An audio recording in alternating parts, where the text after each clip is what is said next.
आज की वीडियो में हम बात करने वाले हैं यूरिन टेस्ट के बारे में। तो देखिए, इस टेस्ट के द्वारा आप कई सारी बीमारी का पता लगा सकते हैं, जैसे कि डायबिटीज़, इन्फेक्शन, जॉन्डिस वगैरह। और इस टेस्ट की रिपोर्ट को हम बहुत ही सिंपल भाषा में आपको समझाने वाले हैं, जिससे आप इसे बहुत ही आसानी से देख सकते हैं, यानी कि कोई भी इसे जान सकता है। तो चलिए स्टार्ट करते हैं। तो देखिए, यूरिन टेस्ट की रिपोर्ट आपको कुछ इस तरह से मिलती है, जिसमें आपको 3 चीज़ें देखनी होती है, जैसे कि physical examination, chemical examination and microscopic examination. इसमें आपको कलर, यानी कि यूरिन का कलर कैसा है, उसमें अपीयरेंस कैसा है, पीएच कितनी है, स्पेसिफिक ग्रेविटी कितनी है, और उसमें शुगर है या फिर नहीं, bile salt, bile pigment, blood, nitrate, RBC, cast वगैरह सब चीज़ देखनी होती है। तो पहले मैंने जान लेते हैं कि ये सब चीज़ें क्या होती है और इनके बढ़ने पर या कम होने पर क्या क्या प्रॉब्लम हो सकती है।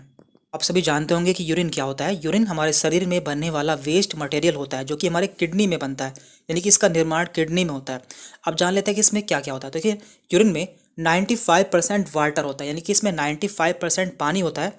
इसके अलावा इसमें urea, urobilinogen, uric acid, creatinine, amino acid and metabolites of hormones होते हैं। इसके अलावा इसमें कुछ इनऑर्गेनिक कंपोनेंट्स भी होते हैं, जैसे कि सोडियम, पोटेशियम, कैल्शियम, ये सभी चीज़ें भी इसमें होती हैं।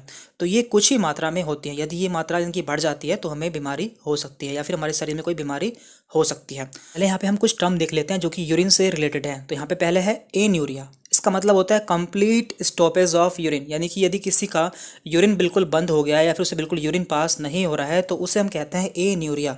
तो यदि आपको देखने को मिलता है कहीं पे एन्यूरिया, तो आप समझ जाइए कि उसे बिल्कुल भी यूरिन नहीं आता है। इसके बाद है ओलिगोयूरिया। इसका मतलब होता है रिड्यूस अमाउंट ऑफ यूरिन, यानी कि किसी को यदि बहुत कम क्वांटिटी में यूरिन आता है तो उसे हम कहते हैं ओलिगोयूरिया। इसके बाद है पॉलीयूरिया। इसका मतलब होता है इंक्रीज अमाउंट ऑफ यूरिन, यानी कि यूरिन की मात्रा काफ़ी बढ़ चुकी है और या फिर पेशेंट को बार बार यूरिन पास करने के लिए जाना पड़ रहा है, तो उसे हम कहते हैं पॉलीयूरिया। इसके बाद है नॉक्टूरिया। तो इसका मतलब भी होता है इंक्रीज अमाउंट ऑफ यूरिन, लेकिन यहाँ पर मतलब यह है कि उसे रात में बार बार यूरिन पास करने के लिए जाना पड़ता है। तो ये सभी टर्म है जो कि आपको पता होने चाहिए। देखिए, पहले हम जान लेते हैं कि हमें यूरिन में क्या क्या देखना होता है। तो देखिए, उसके 3 तरह के एग्जामिनेशन होते हैं, फिजिकल, केमिकल एंड माइक्रोस्कोपिक। तो इनके बारे में हम पहले जान लेते हैं। ये फिजिकल क्या होता है। जब आपके यूरिन का सैंपल लिया जाता है तो उसे लैब में ले जाने के बाद बिना मशीन के यूज़ के, यानी कि उसे आंखों से जब देखते हैं हम कि उसमें क्या क्या है, तो उसे हम कहते हैं फिजिकल एग्जामिनेशन। इसमें हम देखते हैं उसकी वॉल्यूम कितनी है, यानी कि उसका अमाउंट कितना है, कलर कैसा है, अपीयरेंस कैसा है, स्पेसिफिक ग्रेविटी कितनी है और उसका पीएच कितना है, यानी कि एसिडिक है या बेसिक है। तो ये सभी चीज़ें देखी जाती हैं। तो इनके बारे में हम बारी बारी से बात करेंगे। देन हम देखते हैं उसका केमिकल नेचर कैसा है। तो इसमें कुछ चीज़ें नॉर्मल होती हैं, जैसे कि urea, uric acid and creatinine. तो ये तीनों चीज़ें यूरिन में पाई जाती हैं। यदि ये यूरिन में पाई जाती हैं तो आप समझिए कि जो यूरिन है वो नॉर्मल है, लेकिन इनका कुछ लेवल होता है, यानी कि कुछ ही अमाउंट में ये पाई जाती हैं। यदि वो अमाउंट बढ़ जाता है तो हमें कोई प्रॉब्लम हो सकती है। इसके अलावा है एबनॉर्मल, यानी कि ये चीज़ें बिल्कुल भी नहीं पाई जाती, जैसे कि glucose, protein, bile salt, bilirubin, blood, bile and pigment. तो ये सभी चीज़ें हमारे यूरिन में नहीं पाई जाती हैं। यदि आपको देखने को मिलती है तो आप समझ जाइए कि कोई ना कोई प्रॉब्लम है। के बाद है यहाँ पर माइक्रोस्कोपिक एग्जामिनेशन, यानी कि जब हम यूरिन को माइक्रोस्कोप में देखते हैं तो उसमें हम क्या क्या देखते हैं। तो उसमें हम देखते हैं कि उसमें आरबीसी तो नहीं है, डब्ल्यूबीसी कितनी है, pus cells, cast cells, epithelium cells, calcium oxalate and phosphate oxalate. तो ये सभी चीज़ें हम देखते हैं। तो इनके बारे में हम बारी बारी से जान लेते हैं। तो सबसे पहले हम बात करते हैं यूरिन के कलर के बारे में, यानी कि आपको जो रिपोर्ट में कलर मिलता है तो वो हमें क्या बताता है। तो आपको हर चीज़ को अच्छे से समझ के चलना है, तभी आपको ये समझ में आएगा। तो यदि किसी का जो यूरिन का कलर होता है वो क्लियर होता है, तो इसका मतलब है कि उसने काफ़ी अमाउंट में पानी पिया था, यानी कि एक्सेस वाटर उसने पिया था। तो ये भी एक नॉर्मल कंडीशन है। इसके बाद है पेल या फिर स्ट्रॉक येलो, यानी कि यदि किसी का जो यूरिन है उसका कलर येलो होता है, यानी कि पीला होता है या फिर हल्का पीला होता है, तो वो पर्सन हेल्थी है, यानी कि नॉर्मल है, उसमें कोई प्रॉब्लम नहीं है। देखिए, यहाँ पे 4 चीज़ें हैं, clear, pale yellow, transparent yellow and dark yellow. तो ये सभी चीज़ें नॉर्मल है, यानी कि इसमें कोई प्रॉब्लम नहीं है। ये सभी चीज़ें नॉर्मल है, आपको रिपोर्ट में ये चीज़ें देखने को मिल सकती हैं। देखिए, यदि किसी का कलर जो है हनी जैसा होता है या फिर अंबर जैसा, यानी कि शहद जैसा होता है, तो मीन्स उसने काफ़ी समय से पानी नहीं पिया है, यानी कि उसमें काफ़ी डिहाइड्रेशन है। इसके बाद है ऑरेंज। तो ऑरेंज में भी सेम कंडीशन, या तो उसने काफ़ी समय से पानी नहीं पिया है या फिर उसके यूरिन में बाइल का सिक्रेशन हो रहा है, यानी कि उसे जॉन्डिस भी हो सकता है। इसके लिए फिर और टेस्ट कराए जाते हैं। देन इसके बाद है यहाँ पर पिंक या फिर रेड। तो ऐसा तब देखने को मिलता है यदि किसी ने बीड्स खाई, यानी कि चुकंदर खाई हो, तो तब ऐसा देखने को मिल सकता है। इसके बाद है ब्राउन कलर। तो ब्राउन कलर भी काफ़ी, जब किसी ने काफ़ी समय से पानी ना पिया हो या फिर उससे कोई लीवर डिसीज़ हो, तब देखने को मिल सकता है। यानी यहाँ पर है यूरिन कंसिस्टेंसी। तो देखिए इसका मतलब होता है कि फिजिकल अपीयरेंस उसका कैसा है। तो नॉर्मली जो यूरिन होता है वो क्लियर होता है, यानी कि क्लियर लिक्विड होता है। लेकिन यदि आपको देखने को मिलता है म्यूकस, प्लग्स या फिर विस्किड या फिर थिक, तो इसका मतलब उसमें कोई इन्फेक्शन है। तो आप इससे समझ सकते हैं कि उसमें कोई इन्फेक्शन हो चुका है। बात कर लेते हैं हम यूरिन की पीएच की। तो देखिए नॉर्मली जो हमारे यूरिन की पीएच होती है वो 4.6 से 8.0 होती है, ये नॉर्मल है। यानी कि हमारा यूरिन स्लाइटली एसिडिक होता है। लेकिन यदि जब ये ऊपर नीचे हो जाती है तो हमें कोई प्रॉब्लम हो सकती है। जैसे कि यदि ये 8 से ज़्यादा हो जाती है तो इसका मतलब या तो कोई इन्फेक्शन हो चुका है या फिर मेटाबॉलिक या फिर रेस्पिरेटरी एल्कलोसिस है। इसके अलावा यदि ये 4.5 से कम हो चुकी है इसका मतलब अनकंट्रोल डायबिटीज़, यानी कि डायबिटीज़ अनकंट्रोल हो चुकी है। या फिर स्टारवेशन, यानी कि कोई व्यक्ति लंबे समय से भूखा रहा था तो ऐसा देखने को मिल सकता है। या फिर डिहाइड्रेशन या फिर फीवर। तो इसके अलावा कई सारी कंडीशन इसमें हो सकती है। बात कर लेते हैं यूरिन की स्पेसिफिक ग्रेविटी की। देखिए नॉर्मली जो स्पेसिफिक ग्रेविटी होती है वो 1.010 से 1.025 होती है। लेकिन यदि ये इससे कम हो जाती है, यानी कि 1.010 से कम हो जाती है, तो इसका मतलब उस पेशेंट को या तो डायबिटीज़ इंसिपिडस है या कोई किडनी डिसीज़ है या फिर उसने बहुत ज़्यादा पानी पी लिया है। इसके अलावा यदि वो 1.025 से ज़्यादा हो जाती है इसका मतलब है या तो डायबिटीज़ मेलाइटस है या फिर उसने बहुत कम पानी पिया है या फिर उसे कोई नेफ्रेटिक सिंड्रोम है। तो इससे आप जान सकते हैं। देन हम बात करते हैं यूरिन ग्लूकोज की। यदि यूरिन में ग्लूकोज पाई जाती है, यानी कि नॉर्मल तो देखिए यूरिन में ग्लूकोज नहीं पाई जाती, लेकिन यदि यूरिन में ग्लूकोज पाई जा रही है इसका मतलब उस पेशेंट को डायबिटीज़ मेलाइटस है, यानी कि उसे शुगर की बीमारी है। इसके बाद है यहाँ पर कीटोन बॉडीज़।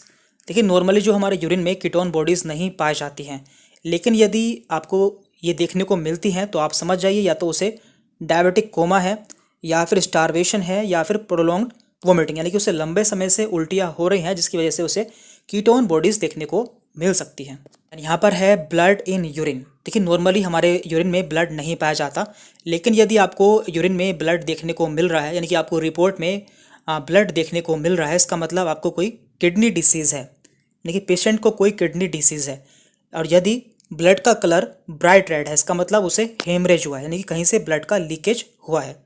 तो इससे आप समझ सकते। बात करते हैं हम WBC की। इसकी फुल फॉर्म होती है वाइट ब्लड सेल। तो नॉर्मली हमारे ब्लड में बहुत कम पाई जाती है। ये मेल में यानी कि मैन में 2 से कम पाई जाती हैं, जबकि फीमेल्स में ये 5 से कम पाई जाती हैं। यदि इतनी आपको देखने को मिल रही हैं तो ये पेशेंट बिल्कुल नॉर्मल है। लेकिन यदि इनका अमाउंट बढ़ चुका है इसका मतलब उसमें कोई इन्फ्लामेटरी रेस्पॉन्स या प्रोसेस चल रहा है, यानी कि उन्हें इन्फेक्शन हो सकता है। लेते हैं हम यूरिन कास्ट की। देखिए कास्ट क्या होता है? कास्ट स्मॉल फाइब्रस ऑब्जेक्ट होता है जो कि प्रोटीन और अदर मटेरियल के बने होते हैं। तो नॉर्मली ये हमारे यूरिन में बहुत कम मात्रा में पाए जाते हैं, लेकिन यदि ये ज़्यादा पाए जाते हैं तो उसका मतलब कोई किडनी डिसीज़ हो चुकी है। ये कास्ट 2 टाइप के होते हैं, रेड सेल कास्ट और वाइट सेल कास्ट। यदि आपको रेड सेल कास्ट देखने को मिलता है इसका मतलब पेशेंट को ग्लोमेरुलोनेफ्राइटिस है। इसके अलावा यदि आपको वाइट सेल कास्ट देखने को मिलता है इसका मतलब उसके किडनी में कोई इन्फेक्शन हो चुका है। तो इससे आप जान पाएंगे। इसके बाद है यूरिक एसिड क्रिस्टल। तो देखिए नॉर्मली हमारे यूरिन में नहीं पाए जाते हैं। यदि किसी पेशेंट के यूरिन में यूरिक एसिड क्रिस्टल मिल रहे हैं इसका मतलब या तो उसे गाउट है या फिर उसे आर्थराइटिस हो सकता है। पर हम पूरी रिपोर्ट देख लेते हैं। तो सबसे पहले यहाँ पे हम देखते हैं फिजिकल एग्जामिनेशन। इसमें हम देखते हैं वॉल्यूम। तो नॉर्मली हम जो वॉल्यूम लेते हैं वो 25 से 30 ml होती है। कलर है यहाँ पर पेल येलो जो कि नॉर्मली होता है। टर्बिडिटी यहाँ पे है क्लियर, यानी कि ये बिल्कुल नॉर्मल है। स्पेसिफिक ग्रेविटी हम देख चुके हैं कि बढ़ने पर क्या होता है और कम होने पर क्या होता है। तो नॉर्मली ये 1.001 से 1.0010 तक होती है।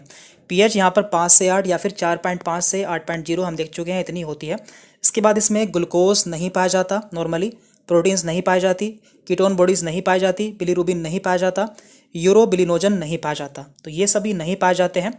यदि ग्लूकोज पाया जाता है इसका मतलब है डायबिटीज़, प्रोटीन पाई जा रही है इसका मतलब कोई इन्फेक्शन है, कीटोन बॉडीज़ पाई जा रही हैं इसका मतलब भी डायबिटीज़ या फिर कोई इन्फेक्शन हो सकता है।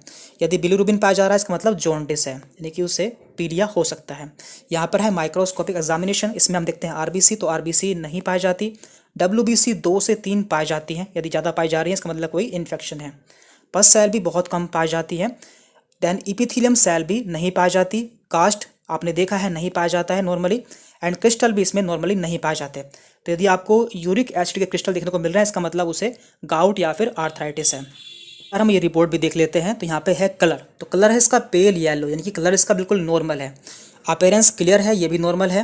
पीएच 6.0, ये भी नॉर्मल है। स्पेसिफिक ग्रेविटी दी है 1.010, ये भी बिल्कुल सही है। यहाँ पर है केमिकल एग्जामिनेशन, तो इसमें क्या है, इसमें है एल्बुमिन। तो यहाँ पर ट्रेस यानी कि बहुत कम मात्रा में एल्बुमिन पाया गया है। तो एल्बुमिन कब कब पाया जाता है वो भी हम जान लेते हैं। देखिए यहाँ पे दिया है कॉजेज ऑफ माइक्रो एल्बुमिन्यूरिया, मतलब कि किसी के यूरिन में यदि बहुत कम मात्रा में एल्बुमिन पाया जा रहा है तो क्या क्या हो सकता है। या तो उसका ब्लड प्रेशर बढ़ा हुआ है, यानी कि हाई ब्लड प्रेशर है, या फिर उसे टाइप 1 या टाइप 2 डायबिटीज़ है, या फिर उसे ओबेसिटी यानी कि कोई मोटा इंसान है तो उसके यूरिन में भी देखने को मिल सकता है, या फिर उसे कोई जेनेटिक इनहेरिटेड किडनी डिसीज़ है। तो ऐसी कंडीशन में आपको एल्बुमिन देखने को मिल सकता है। आगे बढ़ते हैं। यहाँ पे दिया है शुगर नील, यानी कि इसमें शुगर नहीं है। बाइल साल्ट भी इसमें नहीं है, बाइल पिगमेंट भी इसमें नहीं है, यूरोबिलिनोजन नहीं है, कीटोन बॉडीज़ भी इसमें नहीं है, ब्लड भी इसमें नहीं है, और नाइट्रेट भी इसमें नहीं है। तो नॉर्मली ये सभी यूरिन में नहीं पाए जाते, तो ये नॉर्मल है। इसके बाद यहाँ पे है माइक्रोस्कोपिक एग्जामिनेशन, इसमें है पस सेल। क्योंकि यहाँ पे दिया है पस सेल, इसमें 6 से 8 है, मीन्स इसमें इन्फेक्शन है, यानी कि इसे यूटीआई हो चुका है। यहाँ पे दिया है आरबीसी, इसमें नहीं है। इपिथेलियल सेल भी इसमें 4 से 6 हैं, ये भी इन्फेक्शन का कारण है। कास्ट इसमें नहीं है और क्रिस्टल भी इसमें नहीं है। इस पेशेंट को यूटीआई यानी कि यूरिनरी ट्रैक्ट इन्फेक्शन हो चुका है, क्योंकि यहाँ पर आपको पस सेल और इपिथेलियल सेल देखने को मिल रही है, और साथ में यहाँ पर एल्बुमिन भी देखने को मिल रहा है। इसका मतलब इसे या तो हाई ब्लड प्रेशर है या फिर इसे और कोई कारण हो सकता है, जो कि हम देख चुके हैं। तो इस वीडियो में इतना ही था। यदि आपको कोई कन्फ्यूजन रहती है तो आप हमसे कमेंट करके पूछ सकते हैं, और यदि आप चैनल पर नए हैं तो चैनल को सब्सक्राइब कर लें, जिससे आगे भी आपको इस तरह की वीडियोज़ के नोटिफिकेशन मिलते रहें। Thank you very much.